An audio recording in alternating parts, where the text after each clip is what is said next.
Well, good evening. It is September the 8th and I am walking home. And I'm going to start this video by saying I am a centrist.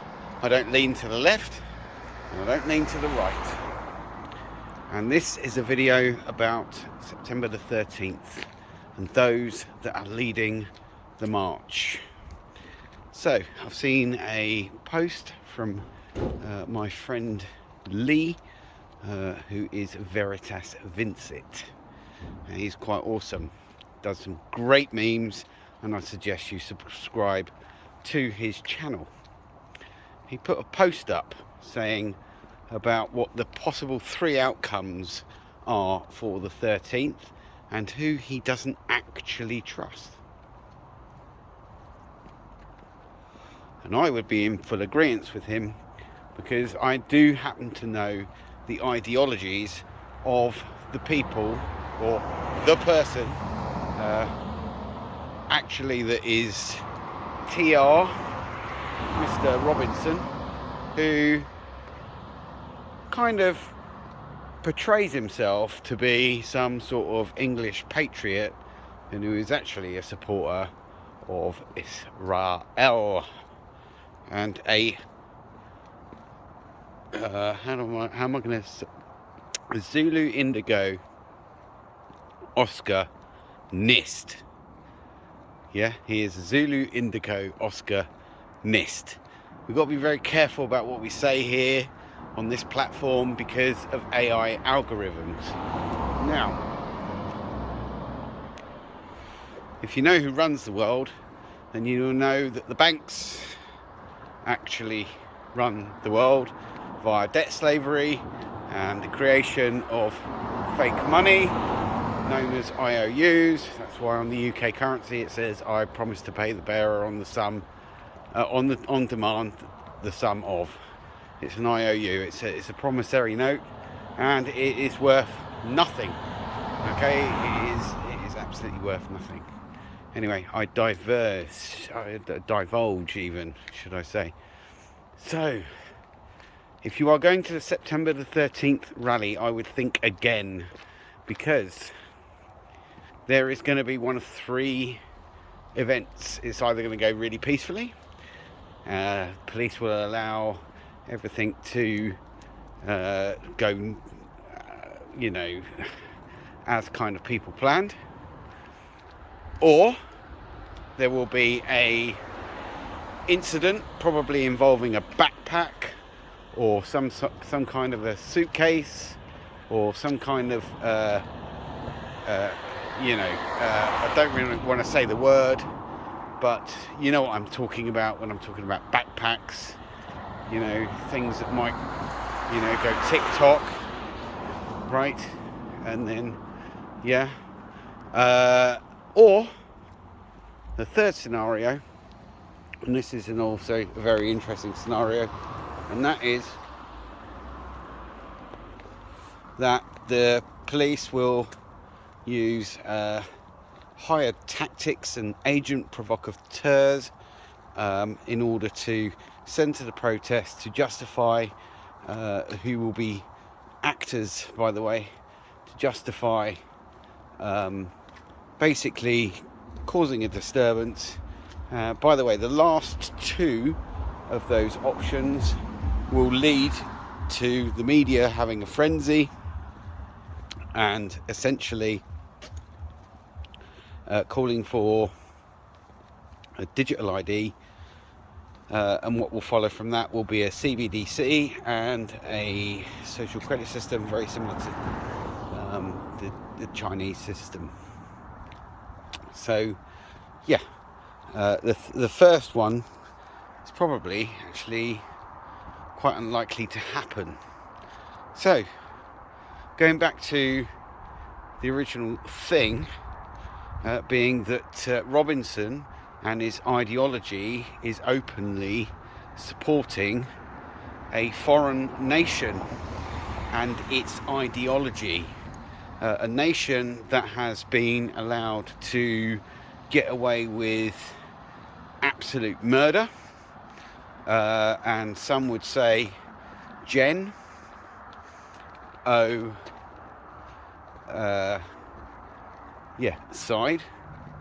Got to be careful about how you say things on here, right? So but if you look at the yellow and blue country, you know, UK with the rain on the end, right? Not looking like it is in the east, the middle of the east. It's not looking like that at all. Not looking flattened and completely destroyed and uninhabitable. And they're not calling for all the people to get the fuck out of the country, and not making claims that hospitals are full of, you know, the opposition, and therefore they have to, sort of blow the absolute buggery out of these places. Not doing any of that, but that is how it's portrayed on the news. One is just as bad as the other, and it's actually not, is it? I mean, come on, it really isn't. We are being heavily manipulated, and Robinson is part of the manipulation. He is, I would almost say, I've looked on the members list.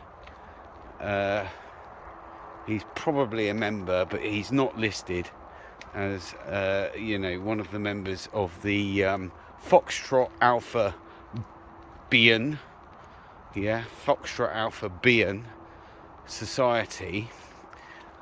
He's not on there, but I reckon he's probably a secret member, because there are at least 3 pages that are not listed on there, and he's probably on one of those 3 pages. Starmer's on there, Streeting's on there, Lammy's on there, Reeves is on there. Yeah, they're the main sort of people. Rayner is not actually on there, surprisingly, to my shock. Maybe she's been removed recently, but the Foxtrot Alpha Bean Society is basically controlling our political establishment, and I probably have a slight inkling that the how do I say it? The Zulu Indigo, sorry, can't even fucking speak phonetically at the moment. The Zulu Indigo Oscar November Ists probably had something to do with the creation of said movement, just like they had to do with the creation of the Masons, right? 1 second, I just need to see if this is still recording, which it is. So in essence, what we're having is dots that are being connected, and I think if you're going to go to the 13th of September, then I would be very, very, very cautious about going. So how do we stop these secret societies that have infiltrated governments and caused massive problems, and pay people to go and infiltrate protests and create fake problems so that the police can react? So the police can react and then bring about new laws and acts and statutes, not laws, but acts and statutes, in order to control peaceful protests and congregations, and issue dispersal orders and give names to certain groups that they might want to, label as T's, and I'll call them T's. All right, but you know what I'm on about, yeah? They're errors and their ists, yeah. Yeah, put those three things together, you get what I'm talking about. So, how do we combat that? This is going to sound completely fucking alien, to be honest with you, and that's fine. I appreciate you're not going to want to go along with this, but this is the actual only way out, and that is to recognise the common enemy, those who are using their hidden hand in order to essentially divide a nation. Because there is an old saying, and that old saying is that in order to conquer a nation, it's far harder to go to war with it. It's much easier to set the nation against itself in order to conquer it. That's an old tactic, and it works. It's proven to work. So what I'm basically saying is that all faiths, all religions, regardless of what you are, we need to recognise the common enemy, and that is the Zulu Indigo Oscar November ists, right? See what I did there phonetically? First four letters with ists on the end, okay? As the common enemy, because they are the common enemy. They run the banks, they run the oil companies, they run the politicians. They've set up things like secret societies and cults, and we need to unite, okay, and stand as one against them, because that is their biggest fear. Once that happens, their game is done. It's actually completely and utterly done. I nearly dropped my phone. So yeah, probably the bravest kind of talk that I've done, even though I've had to do it in code, and that's to obviously avoid AI algorithms that will pick up on certain amounts of speech that I say, and therefore take down the video. Now, I appreciate there's a lot of you that's not going to be on board with this, but just think, do some fucking research, look into the Balfour Declaration, look at the aspirations that was created upon, okay? Look at who runs the banks, the private family that does that. Look at who Robinson is a member of, and soon enough, your dots will start to be connected, okay? And I thought I would never ever say this, but God bless you all, and you better start believing in something, because shit's about to hit the fan.